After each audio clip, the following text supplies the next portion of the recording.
name is Milso. I'll get all you guys to learn about like what's happening in location-based entertainment, especially in VR. Quick introduction about myself. My past experience composed of like three very different parts. Like the first one is about like a technology XR.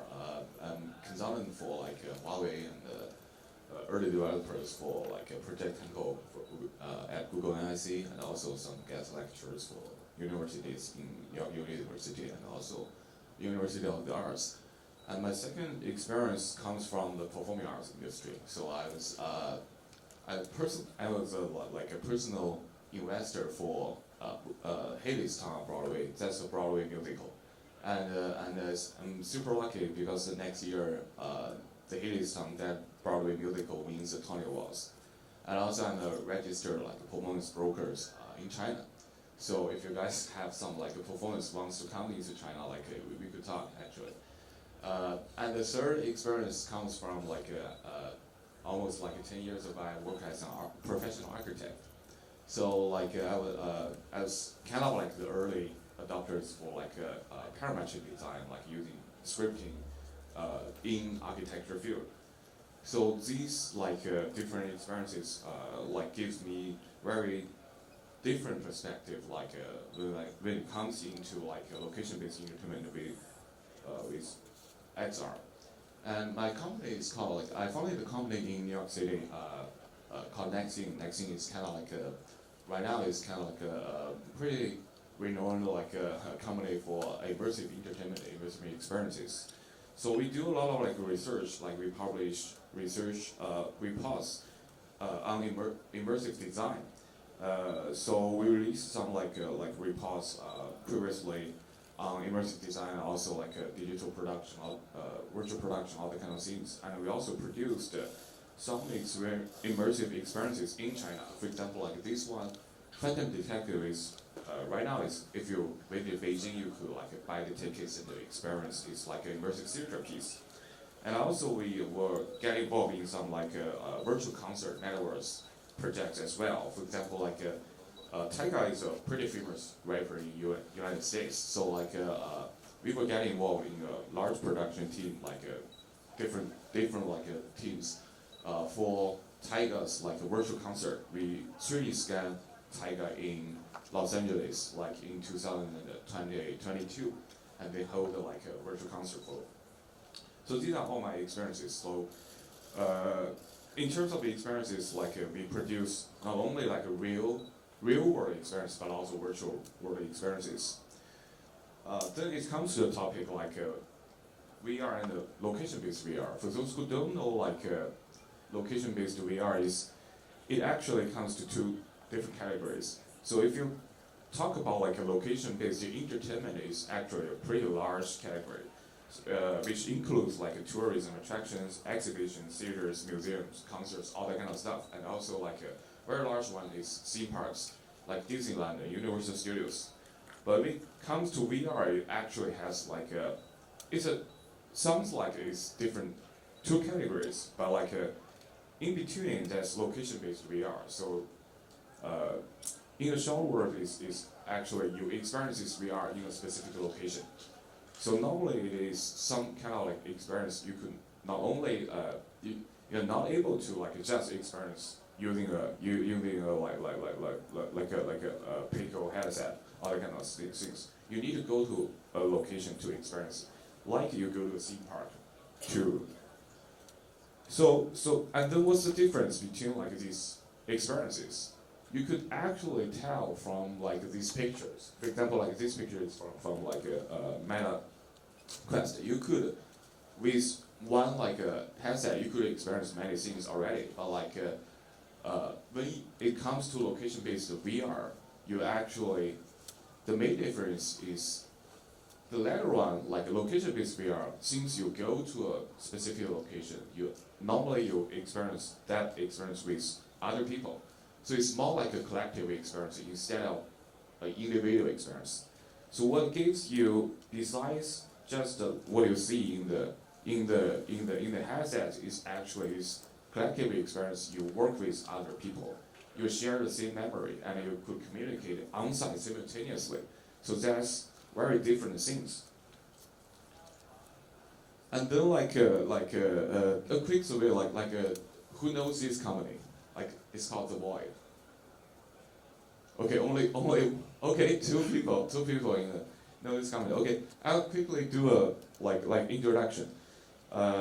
Like this company, when it talks about location-based VR, that's really like a superstar, like 5 or 8 years ago. The reason is this company is founded in 2014.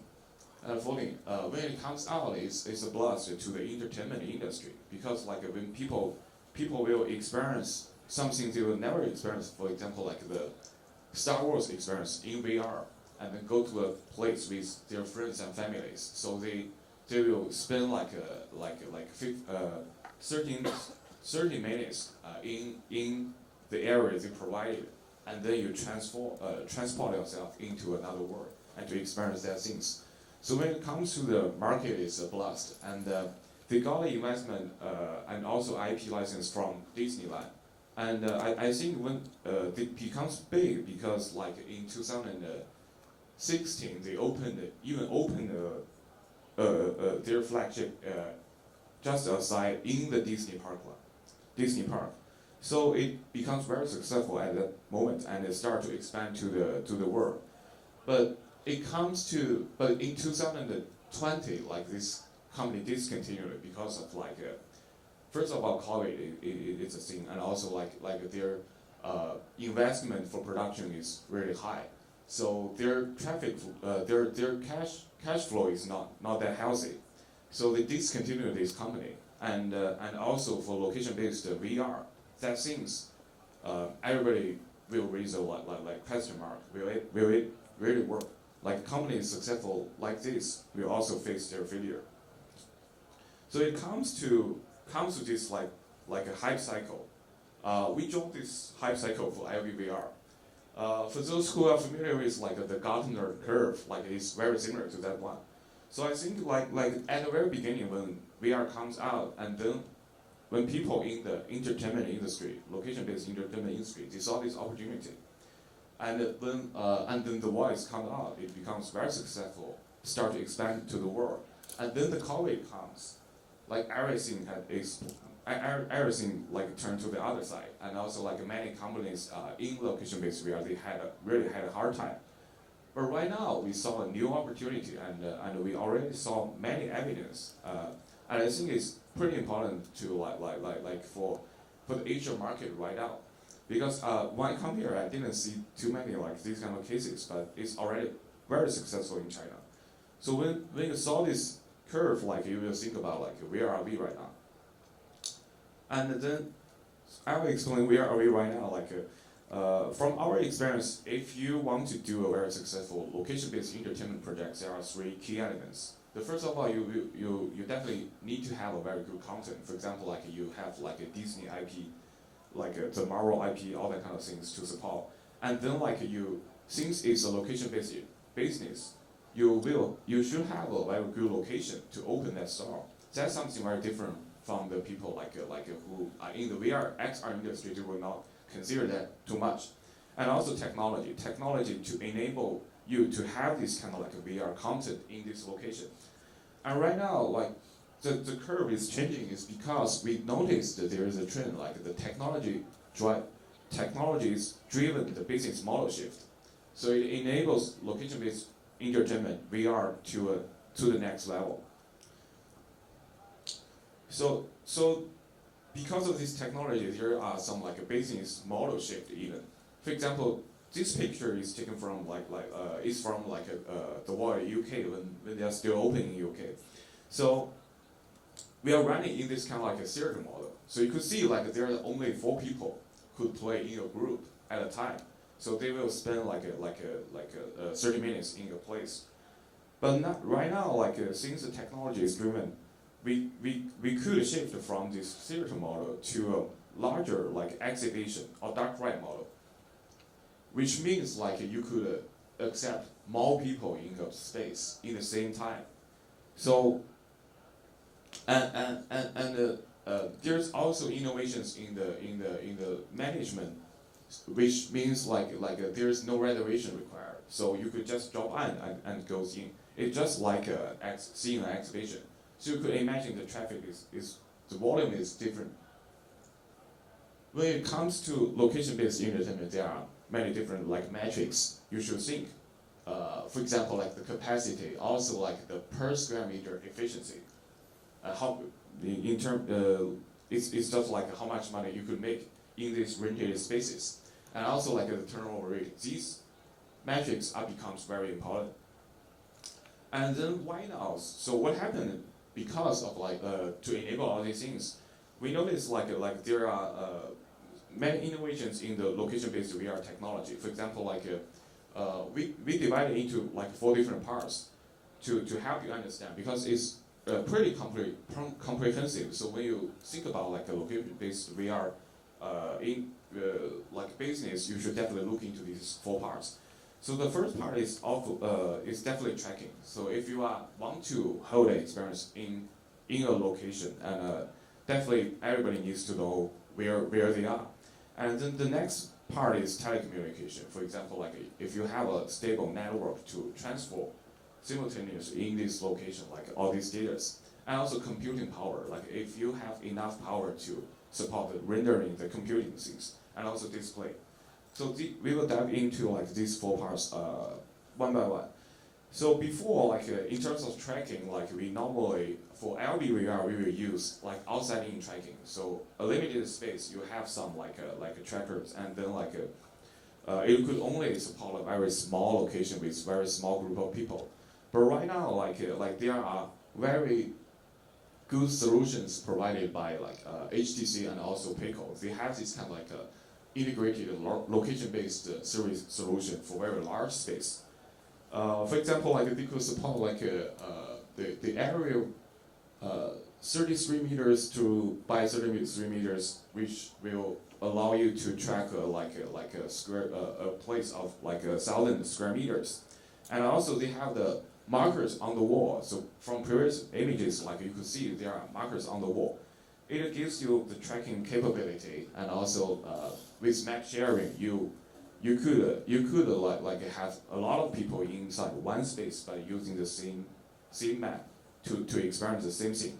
So these are the first innovations in the tracking, and the next is about telecommunication. Before we are using the Wi-Fi 5 or Wi-Fi 6. Right now, as we step into Wi-Fi 6E and also Wi-Fi 7, the communication part capabilities get much stronger, and also the bandwidth. Especially if you are doing the location-based VR business, when you talk to someone in terms of a franchise, they will require you to have at least Wi-Fi 6E to support this. The spatial streams is one of the most important metrics. For example, for very heavy interaction. For example, if you are shooting games, you requires very large bandwidth and also concurrency things. For Wi-Fi 6E and 7, you will have additional bands 6 GHz. So that's something enables you to do this kind of telecommunication. When it comes to the next part, it's part of computing. In terms of user's experience, the most important thing is whether you have a line, whether it's tethered or not. So right now, as the HDM, all these kind of headsets, they are integrating. So some you could even develop some running on the standalone displays, and also you could be streaming locally from a PC to.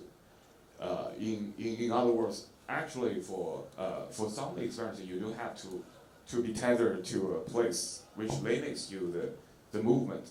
So in a very large space, you could now imagine people will just walk as in an exhibition. They could walk freely. And also the last part is about display. All the major headsets right now reach to the level of 4K at least. So when people saw this content, they will see, okay, this content is good. If you are a 2K or 1K, they will feel terrible. It's cannot reach to the mass market. So all these kind of like 4 different parts of like the tech innovations actually enables location-based VR comes to a new different categories. So before, like if you could only serve like 4 people a group in a specific location, you could only do some like a small scale VR arcade or VR attractions, which will only attract some gamers or VR enthusiasts.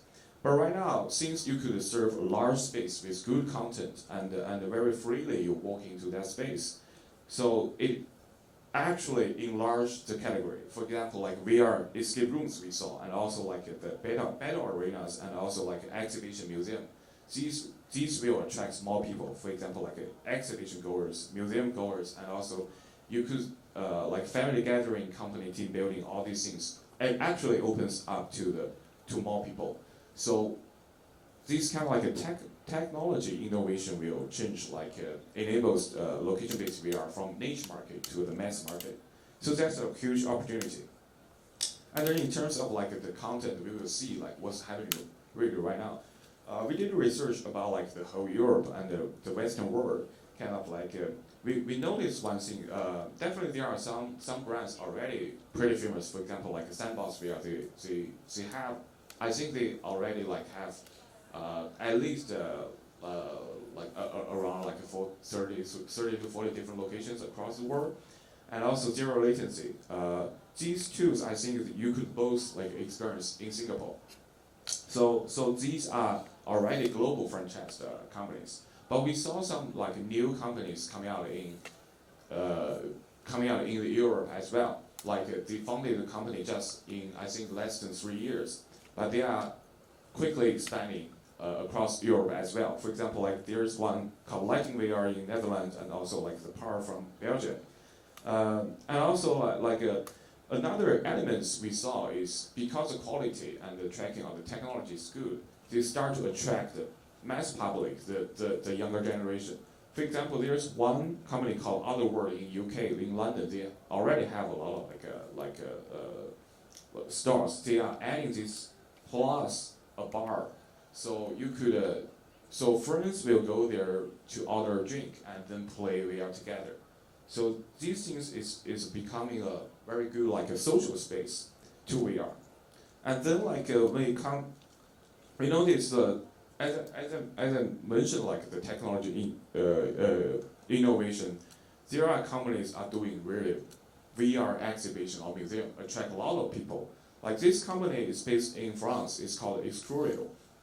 And this company spent several years creating the VR content for museum, and it becomes very successful. It first in the Europe, toured the Europe, and then the next year, so from last year actually, the first introduced to China, and it becomes a blast. And then right now it already like expanded to 4 different cities in China, and they produce 4 content in the past several years, and then like right now already like 3 different contents are in China. So we saw this kind of like a VR exhibition museum trend starting from Europe and comes to the East. And then I'll introduce the China landscape. Right now, I could use the landscape to describe the China market. You could see like there are many players in China right now. For example, the largest one is from like the Metaverse project is a local company in China, in Shanghai, and they introduced this like Excurio's Horizon Khufu to China. Then how successful? I could give you the numbers. For example, like they started in 2023. First started in Shanghai. They have a space of 500 square meters, and then like in less than a year, they actually welcomed like 100,000 people to this kind of experience. And also like you could do a quick like a calculation. They actually earned almost like $4 million US in less than a year. That's only for one project. And right now, these things is duplicated to different cities in China. So you could think about like the scale of the business. So right now it's in Shanghai, Chengdu, and Xi'an, and Beijing, and they are also like alongside these museum things, they are also doing merchandising, all these kind of things. And And then the experience next, content is also introduced to China. And also the third content is introduced by another company in China, which is a pretty large company as well, like the Eternal Notre Dame. And then there's other companies like Migu. Migu is kind of like under one of the largest telecommunication companies in China, is China Mobile, and they just launched this new experience called the Infinite. They're working with the top 360 video content like creators in Canada, Felix and Paul. So this content is different. It's not like a CG materials. The 360 video contents are also turned into a location-based VR format, and then meets the mass market. And these are all the pictures from these exhibitions. You could see even like people with wheelchair, they will come to. So definitely they help the VR content to reach to a mass audiences. And also this company I should definitely introduce, because it's ICE is kind of like a Nasdaq listed company. They based in China. They have their own IP. There's something pretty similar to Disney, and they are using their IP to create this kind of a location-based VR entertainment project as well. And you could see we saw some of the elements from the void in early stages. So they have very good experiences to the younger generation. And one thing is different is because besides the VR, they are combining these with escape rooms as well, because that is super hot in the younger generation. So before you're really wearing the headset, you actually have half of the time actually playing in another world, and then helps you transform into the VR content. So that's already has some innovations in China that makes the whole location-based entertainment very different. It's a mixture of real experience plus the VR experiences. There are also other companies in China, purely not that large company, are also doing their own content, their own IPs, but in the form of a location-based VR, and they are getting popular in Shanghai as well. So with all these kind of cases showing you what's happening in China right now, shows you a trend. I kind of want to have several conclusions. The first is definitely from this you could see that location-based VR technology innovation has already changed many things. They are expanding the use case, and also inventing the new business model, and also turning VR from the niche market to the mass market.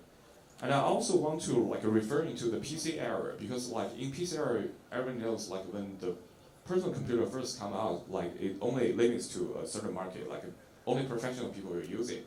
And gradually you have the cyber cafe, you have a place well-equipped facilities, and you go to that space to use, especially by the some online games. When they first come out, people go to the cyber cafe to use the personal computer. But when it comes to the next stage, when these PCs becomes more accessible and affordable, for example, laptops come out, it generally integrated into everyone's working life. So I think in terms of XR, VR, all the kind of hardwares, they will follow the same route. So at the very beginning, when it comes out, only guys like us will look into the XR industry. And then gradually they have the opportunity to experience for the mass public. For example, these kind of VR museums they will go to and they see, okay, the content is good, it's already 4K. I love this kind of new kind of interaction. And then gradually we believe they will follow the same path and even have as VR, AR gradually integrated into the everyday life, they will become a big thing as well. So what's for us, there are actually many opportunities existing here. In the production of the whole experiences, definitely we have content production. I think these are the opportunities for the VR gaming studios, and also a location-based technology solution. This is one thing I mentioned, the four different steps. You still have a lot of opportunities in terms of hardware, software, services in that. And also another part is how like location-based like industry, how you work with XR technology. They also have many like requirements. For example, like design, construction, device management even. I just noticed like recently there's a company they're focusing on like on-site device HDM like hardware management. They raise a lot of money in Silicon Valley. So these are many opportunities staying ahead. Okay, so that's my presentation for the day. So I think it will give you an insight about our observation on what's happening in location-based VR. And for us, we are doing the location-based development services consulting as well, and we have our own location-based VR brands. Right now we are doing the production as well. And if you come to Shanghai in around October, probably you could experience our brands like location-based VR internet as well.